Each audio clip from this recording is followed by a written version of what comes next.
மற்றொரு அண்மை செய்தி. தொடரும் மழையால் மக்களின் இயல்பு வாழ்க்கை பெரிதும் பாதிக்கப்பட்டிருப்பதாக தாவிக தலைவர் விஜய் தமிழக அரசு மீது குற்றச்சாட்டை முன்வைத்திருக்கிறார்.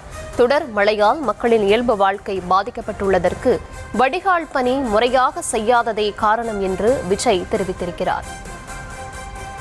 வடிகால் பணிகளை முறையாக செய்யாததால் மக்களின் இயல்பு வாழ்க்கை பெரிதும் பாதிக்கப்பட்டிருப்பதாக தமிழக அரசு மீது விஜய் குற்றச்சாட்டியிருக்கிறார். விவரங்களை தர இருக்கிறார் செய்தியாளர் ஜெரி. விவரங்களை வழங்கலாம். வணக்கம். மழைநீர் வெளியேறும் வகையிலும் நடவடிக்கை எடுக்க வேண்டும் என தமிழக அரசை கண்டித்து தமிழக கட்சிக் கழக தலைவர் விஜய் அறிக்கை ஒன்றினை வெளியிட்டிருக்கிறார். சென்னை உள்பட தமிழ்நாட்டின் பல பகுதிகளில் தொடர்ந்து பெய்து வரும் மழையால மக்களின் இயல்பு வாழ்க்கை பெரிதும் பாதிக்கப்பட்டுள்ளது. வடிகால் வசதிகள் முறையாகவும் முழுமையாகவும் செய்து முடிக்கப்படாததே மக்களின் இந்த துயரத்திற்கு காரணம். பொதுமக்கள் தங்கள் பாதுகாப்பை கவனத்தில் கொண்டு எச்சரிக்கையோடு இருக்க வேண்டும் என கேட்டுக்கொள்கிறேன் என்று அறிக்கையில குறிப்பிட்டிருக்கிறார். மேலும் மழையால் பாதிப்புக்கு உள்ளாகும் மக்களுக்கு தேவையான உதவிகளை பாதுகாப்போடு செய்திட வேண்டும் என்று கழக தோழர்களை கேட்டுக்கொள்கிறேன் என தமிழக கட்சி கழக நிர்வாகிகளுக்கும் அறிவுறுத்தலை வழங்கியிருக்கிறார்.